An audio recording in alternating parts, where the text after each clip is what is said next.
기도하겠습니다. 하나님 아버지, 이 새벽에도 하나님 앞에 엎드릴 수 있어서 감사하고 행복합니다.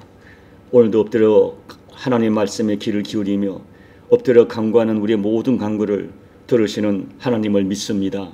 말씀해 주시고 또 그 말씀대로 살아갈 수 있는 힘을 더해 주셔서 이 하루도 승리하도록 은혜 베풀어 주옵소서. 예수님 이름으로 감사하며 기도하옵나이다. 아멘. 마태복음 12장 43절부터 45절까지 합독하도록 하겠습니다.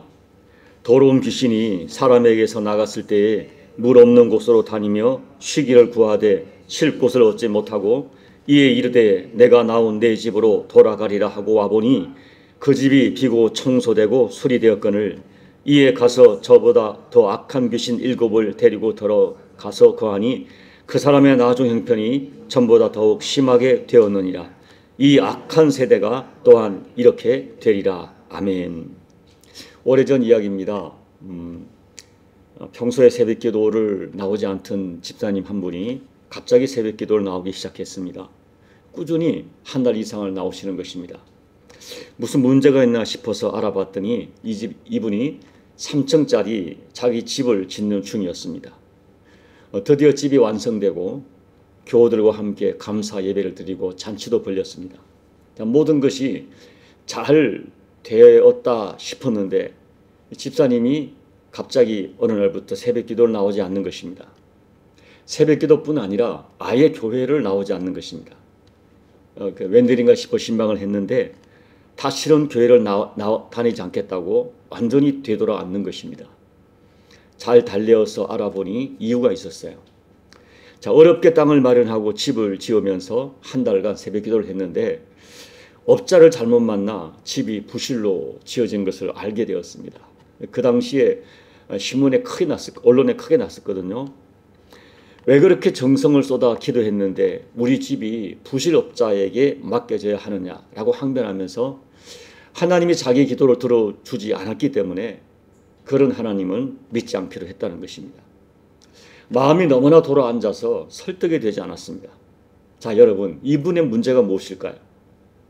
눈에 보이는 건물로서의 집도 문제였지만 근본적으로 이 사람의 영혼의 집이, 믿음의 집에 문제가 생겼기 때문입니다.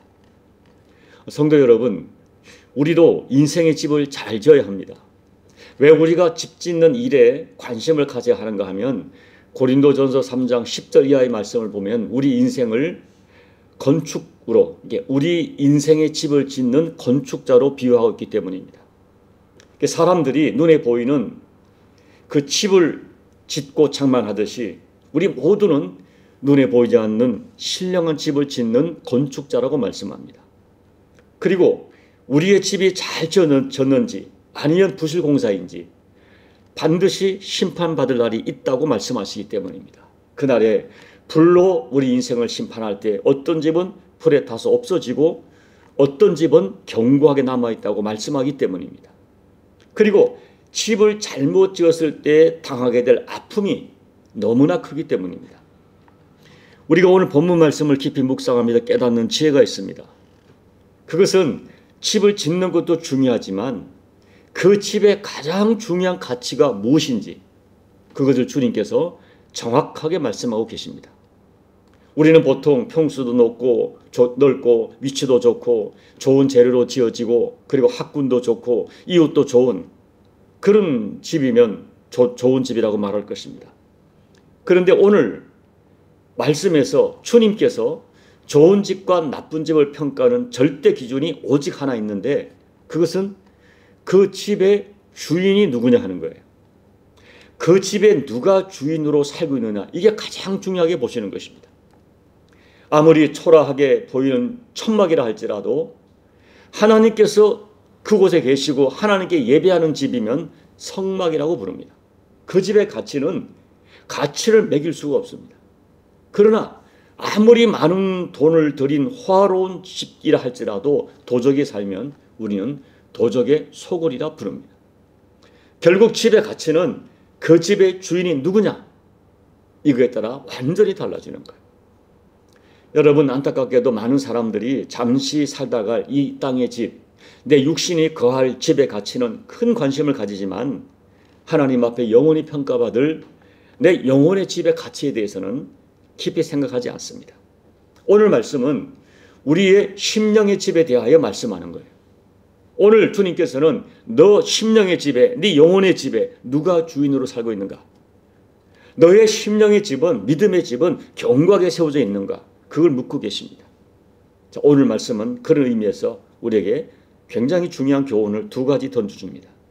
첫째, 빈집은 위험하다 하는 것을 교훈하고 있어요. 집이 비어 있으면 위험하다는 것입니다. 아무리 새 집이라 할지라도 사람이 살지 않으면 오히려 더 사가지고 곰팡이가 피고 황폐해집니다. 무엇보다 우리 영혼의 집이 비어 있으면 정말 위험해요. 왜 그런지 43절, 44절. 여러분, 비어 있는 집에 누가 찾아옵니까? 우리 다시 한번 읽어볼까요? 43절, 44절. 더러운 귀신이 사람에게서 나갔을 때에 물 없는 곳으로 다니며 쉬기를 구하되 쉴 곳을 얻지 못하고 이에 이르되 내가 나온 내 집으로 돌아가리라 하고 와보니 그 집이 비고 청소되고 수리되었거늘. 귀신은 빈집을 내 집이라고 주장하는 거예요. 내 집이다 주장해요. 오늘 말씀은 여러분 그냥 허구가 비유가 아닙니다. 우리 영적 세계에서 일어나는 실제 상황을 주님께서 다루고 계시는 거예요. 여러분, 우리는 잊지 말아야 돼요. 예수 그리스도가 내 진정으로 내 삶의 주인 되어 있지 않으면 악한 귀신이 찾아와 이것은 내 집이라고 주장한다는 진실입니다. 며칠 전에 말씀드렸죠. 우리 영혼의 세계, 영적 세계에 중간은 없습니다. 주님의 것이든지 악령의 것이든 둘 중에 하나예요.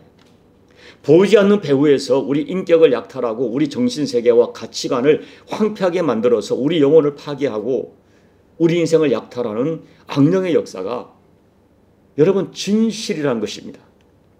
사람의 심령을 내 것이라 주장하고 세상 풍조와 세상 욕구에 붙잡혀 살게 하고 시기와 음란과 분쟁과 더러움과 원망과 분쟁 속에 또 허무 속에 살게 하는 악령의 역사가 있습니다. 마땅히 하나님의 것이고 예수 그리스도의 것이야 할 우리 영혼을 내 것이라고 주장하는 악령의 역사에 속아서는 안 돼요. 두 번째, 적당히 청소되고 수리된 집도 위험하다는 것입니다. 44절 보면 이 집은 적당히 청소되고 수리된 집입니다. 어쩌면 집이 수리되고 청소되었다는 면에서 긍정적으로 평가할 수 있어요.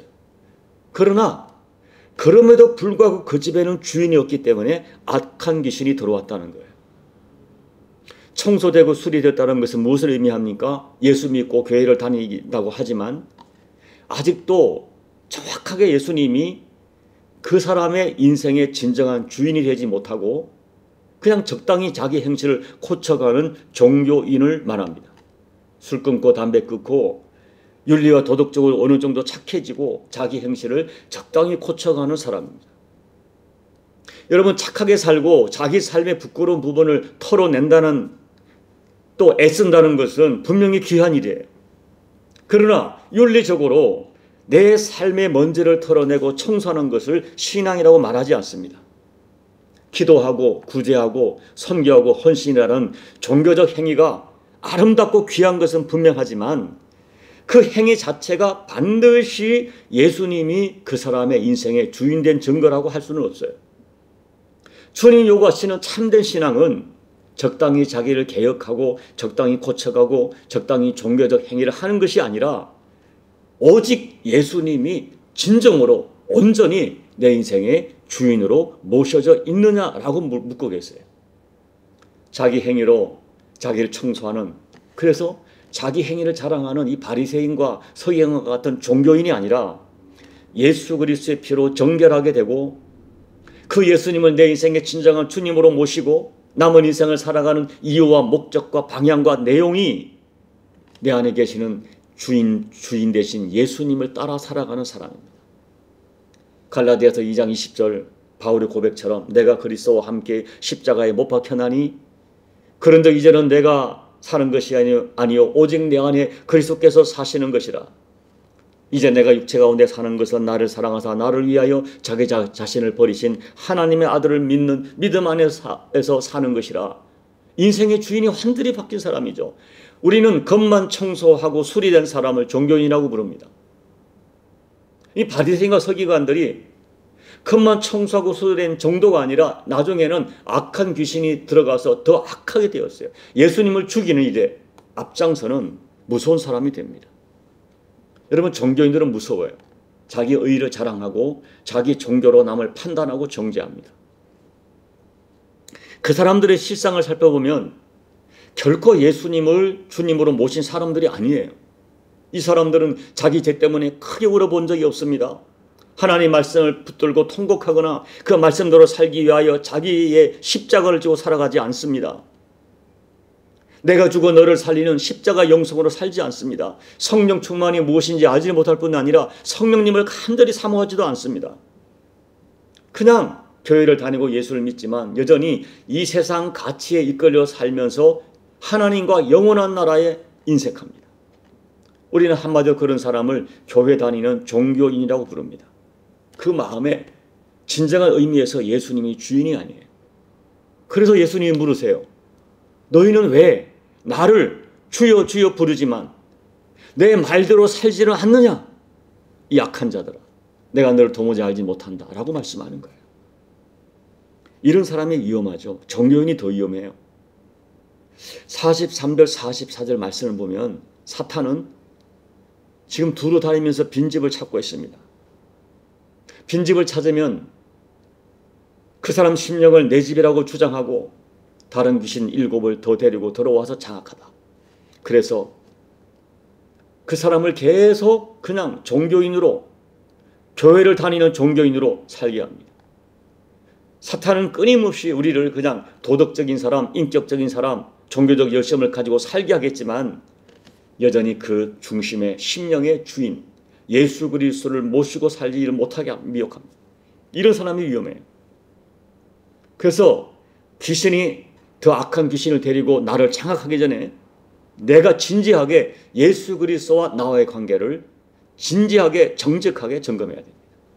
그렇다면 우리가 어떻게 내 인생의 집을 짓고 관리해야 되는가? 그 해답을 마태복음 12장 29절에서 얻을 수 있어요. 자, 여러분 29절을 한번 읽어보겠습니다. 12장 29절. 사람이 먼저 강한 자를 결박하지 않고서야 어떻게 그 강한 자의 집에 들어가 그 세간을 강탈하겠느냐? 결박한 후에야 그 집을 강탈하리라. 예수님께서 비유로 말씀하셨지만 예수님의 결론은 그거예요. 정말 강한 분, 그분은 내 인생의 주인으로 모시는 것입니다. 강한 분이 내 안에 계시면 누구도 나를 함부로 장악하지 못합니다. 누가 강한 분입니까? 영계를 지배하시고 귀신을 두려워 떨게 하시는 분, 말씀 한마디로 귀신을 쫓아내시는 분, 말씀 한마디로 바람과 바다를 잔잔하게 하실 수 있는 분, 말씀으로 죽은 자를 살리시는 그분이 누구십니까? 그리고 십자가의 피로 온 인류의 죄, 그리고 나의 과거, 현재, 미래의 모든 죄를 용서할 수 있는 대속하는 권세를 가진 분이 누구십니까? 그분이 예수 그리스도예요.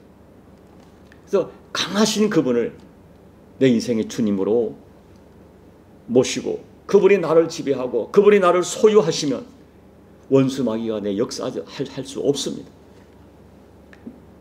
주님이 진실로 내 심령과 내 삶 속의 주인으로 역사하시면 귀신의 역사가 물러갑니다.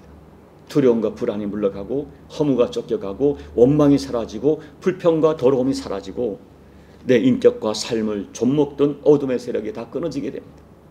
그래서 전적으로 강하신 분, 나의 모든 죄의 권세를 용서하고 끊을 수 있는 그분을 내 인생의 주님으로 진정으로 영접하는 거예요. 이제 말씀을 정리합니다. 오늘 여러분에게 진지하게 묻고 싶습니다. 여러분의 영혼의 집은 과연 비어 계시는지 아니면 주님이 정말 주님으로 계시는지 내 영혼의 집을 진지하게 살펴봐야 돼요. 내가 가는 인생의 집에 예수님을 진정으로 주님으로 모시고 주님답게 대접해 드려야 돼요. 주님의 말씀을 내 심령에 가득 채우고 주님의 말씀대로 진짜 살아가 봐야 돼요. 온 우주의 주인이시고 역사의 주인이시고 한 인간의 생사복을 주장하시고 나의 모든 과거, 현재, 미래의 죄를 용서할 수 있는 오직 유일한 한 분, 예수 그리스도가 내 심령의 주인으로 계시고 내 가정의 주님으로 계셔야 됩니다. 그러면 정말 아름다운 인생이 될 것입니다. 이런 사모함과 은혜가 우리 모두의 인생 위에 충만하기를 예수님 이름으로 축복합니다. 아멘. 찬송가 535장을 찬양하겠습니다. 주 예수 대문 밖에 기다려 섰으나 단단히 잠가두니 못 들어오시네. 나 주를 믿노라고 그 이름 부르나 문 밖에 세워두니 참 나의 수치라. 문 두드리는 손은 못 박힌 손이요 또 가지 멸류관은 그 이마 둘렀네. 이처럼 기다리심 참 사랑이로다. 문 굳게 닫아두니 한없는 내 죄라. 주 예수 간곡하게 권하는 말씀이 내 죄로 죽은 나를 너 박대할 소냐. 나 죄를 회개하고 곧 문을 엽니다. 드셔서 좌정하사 떠나지 마소서. 아멘. 하나님 아버지, 내 영혼의 집, 내 심령의 집에는 과연 주님이, 예수님이 주님으로 계시는지 다시 한번 정직하게 점검하고, 하나님 오늘 이 찬양처럼 주님이 계속 대문 밖에서 문을 두드리시는데, 아버지 내 인생의 여러 가지 이유와 변명 때문에 주님을 내 가슴으로 영접하지 못하고 문 밖에 세워두지는 않는지 다시 한번 돌아보는 저희가 되기를 원합니다. 빈집은 위험하고 적당히 수리되고 청소된 집도 얼마나 위험한지 말씀을 통하여 깨우쳐 주심을 감사합니다. 이 말씀 앞에 정직한 영으로 반응하는 우리 모두가 될 수 있도록 은혜 베풀어 주옵소서. 예수님 이름으로 간절히 소망하며 기도하옵나이다. 아멘. 오늘 말씀을 진지하게 묵상하시고 오늘 집에 가서 한 번 더 불러보십시오. 535장 찬양을 한번 불러보시고 한번 내 심령을 점검해 보시기 바랍니다. 여러분 가정, 또 우리 교회에도 주님이, 예수님이 주인으로 계시는지 한번 정직하게 질문해 보시고요. 조국 대한민국 교회를 위해서도 기도해 주시고, 또 혼돈 속에 있는 조국 대한민국을 위해서 간절히 기도해 주시고, 그 다음에 여러분 각자 개인 기도로 예배를 마무리하시고 돌아가시기 바랍니다. 기도하겠습니다. 하나님 아버지, 오늘도 간곡하게 내 심령을 두드리시는 주님 영접합니다. 하나님 아버지, 우리가 너무 오랫동안 집을 비워져 적당히 수리되고 청소한 종교인으로 살고 있지 않은지, 이 바리새인과 서기관들처럼 하나님 아버지 종교적 행위로 자기를 하나님의 것이라고 주장하는 어리석은 얻게 도와주시고, 과연 주님이 내 안에 주님으로 계셔서 주님의 뜻대로 살아가는 인생 될 수 있도록 도와주십시오. 하나님 아버지, 진심으로 주님을 영접합니다. 내 안에 계심을 믿습니다. 예수님만이 나의 영원한 주님이십니다. 하나님만이 나의 영원한 아버지십니다. 오직 한 분 나의 아버지, 나의 주님 되심을 선포하고 고백하고 확증합니다. 주님 없이는 살 수가 없습니다. 하나님 없이는 살 수가 없습니다. 아버지를 떠나서는 살 수가 없습니다. 아버지 고백으로 뜨겁게 다시 한번 고백하오니, 아버지 다시 한번 내가 하나님을 아버지라 부르고 예수를 주라 부르는데 주님답게 아버지답게 모시지 못하는 불효는 없는지 불신앙은 없는지 다시 한번 돌아보기를 소망합니다. 주님 말씀해 주십시오. 나를 장악해 주십시오. 머리부터 발끝까지 나의 모든 생각, 의지, 감정, 하나님 결단, 남은 날의 모든 인생, 내가 육체 가운데 살아가는 것이 나를 위함이 아니라 내 안에 계신 하나님, 주님의 뜻을 이루기 위해 살아가는 삶임을 선포하고 고백하고 소망합니다. 주여 도와주시옵소서. 내 소원대로 내 결심대로 살아갈 수 있도록 아버지 도와주십시오. 성령 하나님 도와주십시오. 그리하여 나의 모든 삶을 통하여 내 인생의 주님이신 것이, 예수님인 것이 증거될 수 있도록 역사해 주십시오. 스스로 속이지 않도록 도와주시고 이 새벽에 기도하는 주의 백성들 만져주시고, 과연 내 인생의 주인 되심을, 내가 주님을 주님답게 영접해드리고 모셔드리고 대우해드리는지 정직하게 돌아보고 다시 한번 결단하는 복된 이 아침이 될 수 있도록 아버지 하나님 역사하여 주옵소서. 우리 영을 깨워 주시옵소서. 정직하고 진실하게 우리를 깨워 주시옵소서. 아버지 깨쳐 주시옵소서. 아버지